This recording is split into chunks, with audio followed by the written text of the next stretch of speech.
Thank you guys for stopping in on this video. Hope that you guys enjoy it. Make sure you hit the thumbs up button and the subscribe button down below, because these videos take a lot of effort and time to make, and it just helps me out overall. In this video, as you remember a couple videos ago, we sold litter and we hauled out litter. So we got some footage of me and my dad getting to run the Bobcats, pushing up our own barn, and the new litter coming in. So we'll show you guys that. And then also, if you're interested in the financials of the video, I can put a link up here in the corner, because I made a video about it last year where I explained how selling the litter works and how much money we make off of it. So thank you guys for stopping in. I hope that you guys enjoy this video.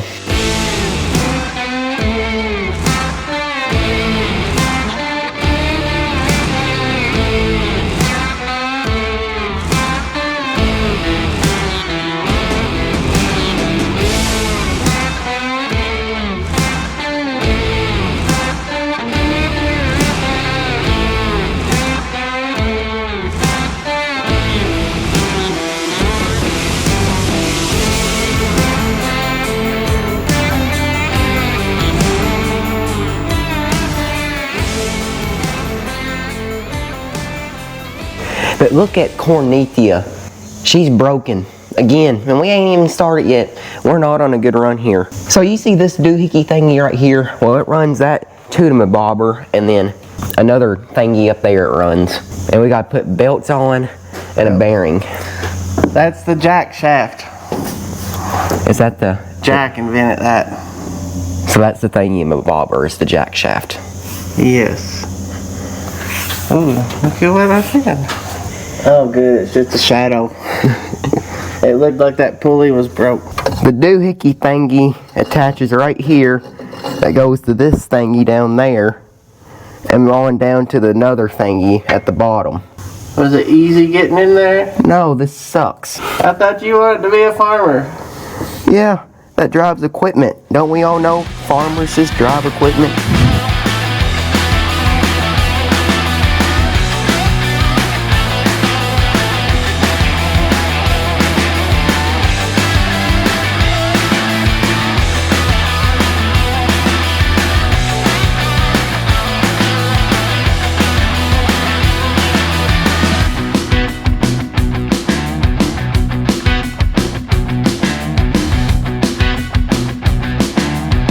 Oh no, my shoulder's caught, and all the skin on my shoulder's gonna get ripped right off. Uh-oh.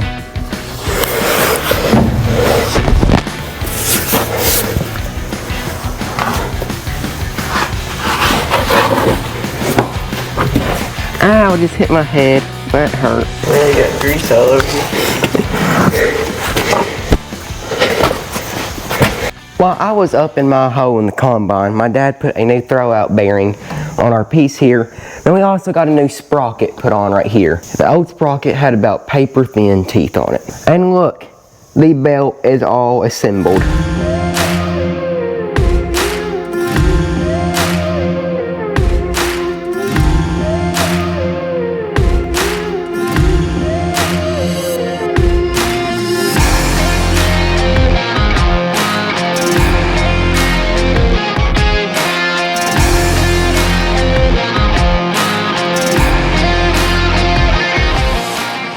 New day, new project, right? Look at all of our excitement behind me here. We just have new motors going in. Heck, we got new feed line tubes that have to be put in, new fence. We're at the chicken houses, and we're getting ready for chickens coming back at the end of the week. And you guys will get to see that all week long, because it is Sunday afternoon, and they won't be here till Thursday. We have new tunnel fan motors that have to go in. We got 2 motors that need to be replaced, and they're a new motor, so you guys are going to get to see about them and hear some cool facts about them and features they have. We have feed line tubes that need to be replaced just due to being worn out and bent and tore up, and they're junk. Then also we got like 600 little things to do. These motors are called PSD, Precision System Development. And what this motor is specifically designed to do, they have 2 different types. This is a 3-phase motor, and it has a variable speed controller on it. So what that does is we can either tell the fan pretty much to run wide open, half throttle, quarter throttle, and it just saves on the wear and tear on our motor, because we have about 67 tunnel fans, and each one gets a motor, and these motors are like 500 bucks a piece. So they are very expensive, and when they go out, and like especially in the springtime when we're starting to use them again, you might as well sign a $10,000 check because it's a coming.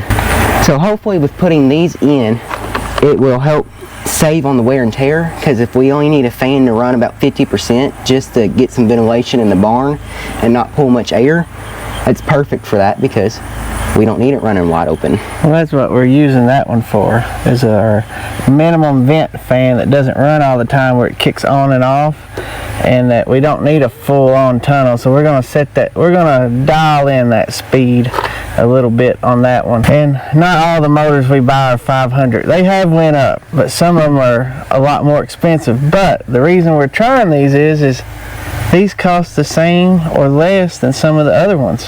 And so they're supposed to save some money being 3-phase with the phase converter on there.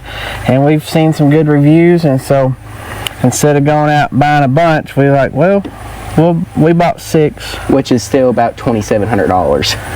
Yeah, I think this one is $430. Don't quote me on that. It's close. And then like the straight one that doesn't have the variable speed adjustivity, it's a little bit less. We thought, well, we'd try some, and then if motors start going out, we can replace them with these, and if they run and they're supposed to save some energy too, so it may be a good fit. We'll see. We'll have to check back in after they've been 6 used. months or a year or so. And also one of the things these have is a soft start, and we'll show you that when we get it hooked up. But instead of it coming on and just full on, I think it takes it a minute to get up to speed, is what I've heard. I have not witnessed that yet.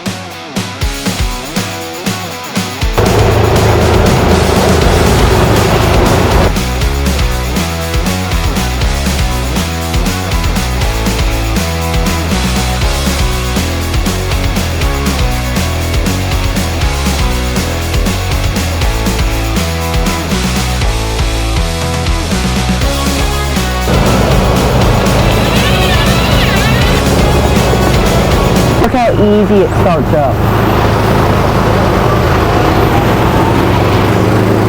If you notice how easy that fan started up, that's just part of that whole assembly with the motor and the box.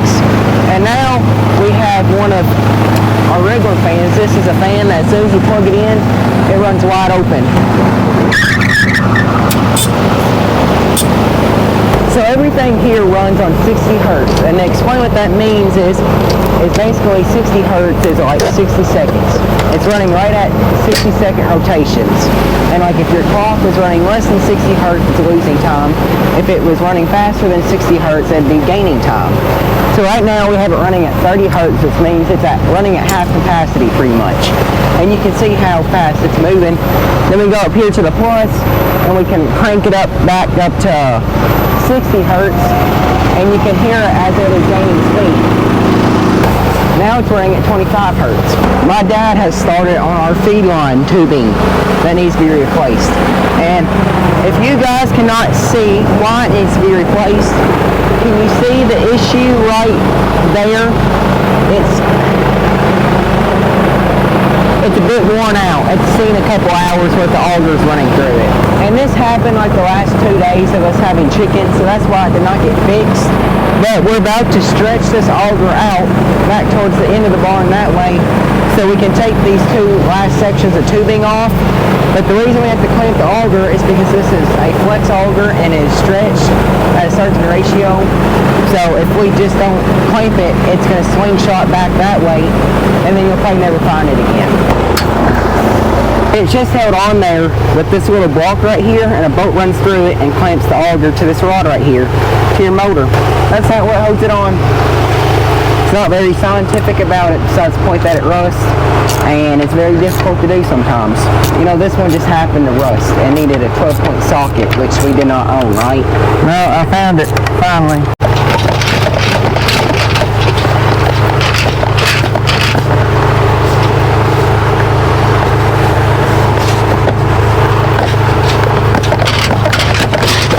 So we got our feed line all put back together. We slid our feed trays on, connected it back at the motor, and so now we're ready for this. Letting the feed line go. We'll stick our foot here to sort of hold it. So this is a no finger zone. There it is. Thank you guys for watching this video. Hope they enjoy it. Remember, faith, family, farm. See you in the next one.